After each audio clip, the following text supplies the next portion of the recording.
The Red Woman of Shadow and Flame. She walks through fire without burning. She births shadows that kill kings, and she claims to see the future in the heart of the flame. But who really is Melisandre? Is she the savior she believes herself to be, or something far older and darker than human? From the moment she appears at Dragonstone, cloaked in red silk and whispering of prophecy, Melisandre commands both awe and terror.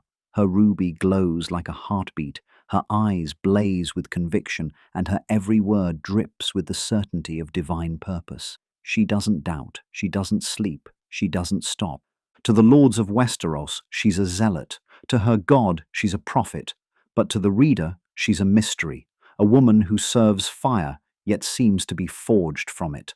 George R. Martin once said that Melisandre, along with Varys, is the most misunderstood character in the entire saga. That's because everything we think we know about her, her faith, her power, even her very nature, hides a deeper truth. Behind her flames lies something ancient, something tragic, and something profoundly inhuman. So today, we'll strip away the illusion. We'll uncover what drives her, what sustains her, and what she truly serves. Because if Melisandre isn't just another priestess of R'hllor, then the Red Woman may be the last light of a dying god, or its final mistake. The heretic in red. Melisandre might wear the robes of a priestess, but she's not truly part of the faith she claims to serve. In truth, she's a heretic, a one-woman crusade, answering to no temple, no high priest, and perhaps not even the god she worships. We never see her reach out to the Red Temple in Volantis. She never speaks with Thoros of Myr or Moqorro, never tries to unite her cause with the vast armies of zealots who share her god. While others serve under the guidance of R'hllor's priests, Melisandre acts entirely on her own. That's because she doesn't follow the faith of R'hllor. She embodies it in her own twisted way. When she arrives at Dragonstone, it's not by order of the temple. No one sent her. No holy decree demanded she guide Stannis Baratheon. She came because she believed that she alone had seen the truth in the flames. To the red priests of Volantis, Melisandre would be a dangerous outcast, a fanatic who bends prophecy to her will. While they preach unity and salvation, she brings fire and blood. Yet, to her, she's the only one who truly understands. She doesn't just preach of the coming war between light and darkness. She acts as if it's already begun. And that's what makes her terrifying. Because Melisandre doesn't just believe in her god's fire, she believes she is its instrument. Her flame burns too bright for temples and priests. She doesn't worship from the shadows of the faith. She is the faith, ablaze, untethered, and consuming everything in her path. The immortal flame. Melisandre looks human, but she isn't. The clues are scattered across her story like embers waiting to catch fire. She doesn't eat, she doesn't sleep, she feels no cold, even in the freezing winds of the wall. When she walks through snow, it melts at her feet. And when she bleeds, her blood runs black and steaming. Most priests claim to serve the fire. Melisandre is made of it. In her lone point of view chapter, she admits something chilling. She sometimes forgets to eat because R'hllor provides all the nourishment her body needs. She hides this from others, pretending to dine so no one realizes what she's become. She even thinks of mortals as mortal men, the words of someone who no longer counts herself among them. If that's not human, then what is she? George R. Martin gives us two precedents: Beric Dondarrion and Lady Stoneheart. Both are dead people reanimated by fire and faith. Both are described as fire wights, burning on the inside while their flesh decays.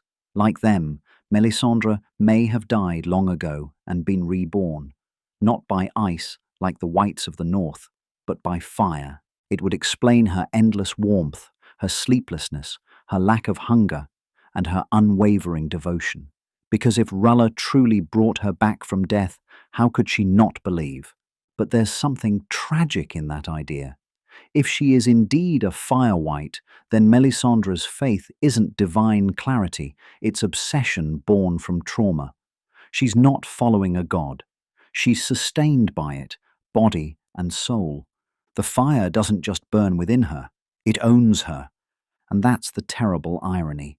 The Red Woman preaches salvation through flame, but she may be nothing more than the flame's prisoner. The faith of fire and shadow. To Melisandre, everything begins and ends with R'hllor, the Lord of Light. She believes she serves the one true God, the fire that gives life and burns away darkness. But like every flame, R'hllor casts shadows, and maybe Melisandre serves those shadows more than the light itself. In the temples of Volantis, red priests speak of a balance, a war between R'hllor, the god of fire, and the great other, the god of ice and death. Yet even they don't claim to understand these powers. Their worship is ritual, symbolic, but Melisandre treats it like physics. To her, every death, every sacrifice, every burning pyre is fuel, magic traded for power in a cosmic equation. Only death can pay for life, she says, but that's not faith, that's alchemy. She sees no mercy, no mystery, only fire that must consume in order to create. And that's the terrifying part, because Melisandre might be right. In Westeros, magic always comes with a price. Life and death are currencies traded by gods and mortals alike. But what if she's wrong about who's collecting the debt? Her visions come from the flames, yet those same fires twist and deceive. Even she admits her interpretations are flawed. What if R'hllor isn't showing her the future, but feeding on her belief? What if the god of light she worships is no god at all? Just another force of nature, as blind and hungry as the darkness it fights.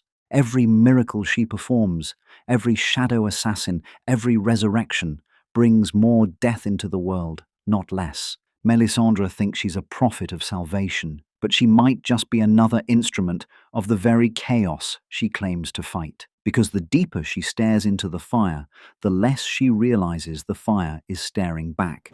The woman behind the flame. Before she was the Red Woman, she had another name, Melanie. The word echoes through her thoughts like a ghost she can't burn away. In her dreams, she hears voices calling to her. Lot 7. The cold, transactional words of a child sold into slavery. Before the fire, before the ruby, before the god, she was just a girl from the Shadowlands, ripped from her mother's arms and sold to men who saw her as nothing more than property. That's the secret tragedy behind Melisandre's fire. It was born from darkness. When we meet her, she's armored in certainty, in faith, in magic. But inside, she's still that terrified girl who was powerless once and who swore she would never be powerless again. The flames gave her purpose. The Lord of Light gave her meaning, and she will never let that purpose go, no matter what it costs. It's why she never sleeps, not because she doesn't need rest, but because she fears what waits in her dreams. It's why she hides her compassion behind a mask of steel. Every time she sacrifices someone for the greater good, she's really burning her own humanity, piece by piece, to keep the illusion alive. Yet glimpses of the woman she once was still break through. When she saves Davos's son from battle, not out of faith, but pity. When she looks upon the dying Maester Cresson and feels pity instead of triumph. Those flickers of mercy are the embers of Melanie, the human soul she keeps buried beneath layers of zealotry and firelight. Melisandre believes she was chosen by R'hllor, but maybe she chose him because he gave her the one thing she'd never had before, control. And now she'll burn the world before she ever gives it up. The price of fire.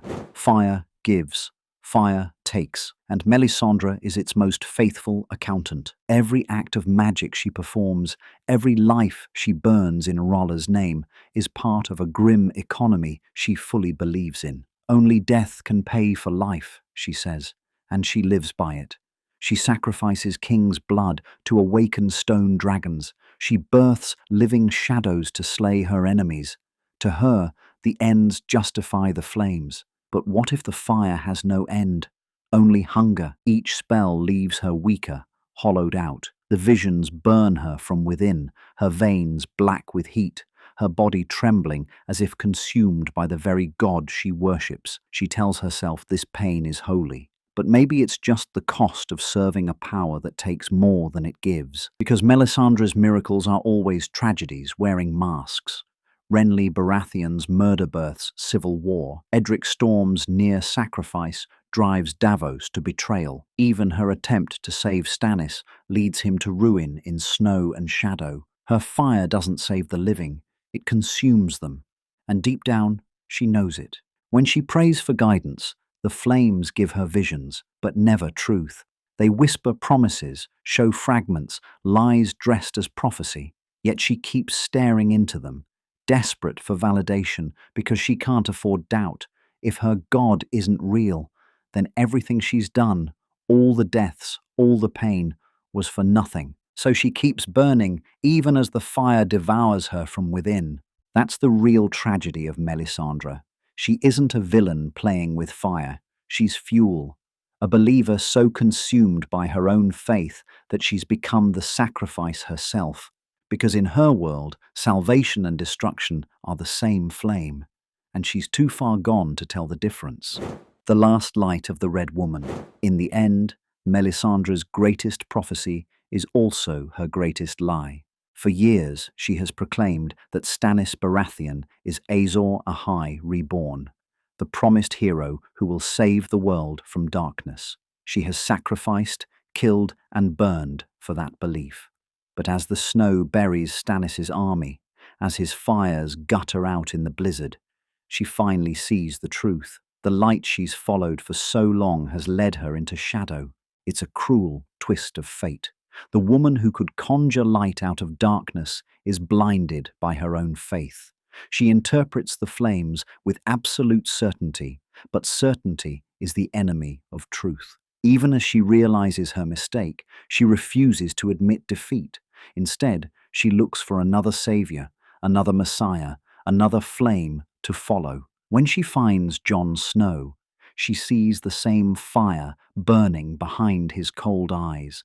The same potential, the same prophecy waiting to be rewritten. She tells him, "The Lord let you come back for a reason." But does she really believe that? Or is she just desperate for redemption, trying to save her soul by saving someone else's? Melisandre's faith has always been transactional.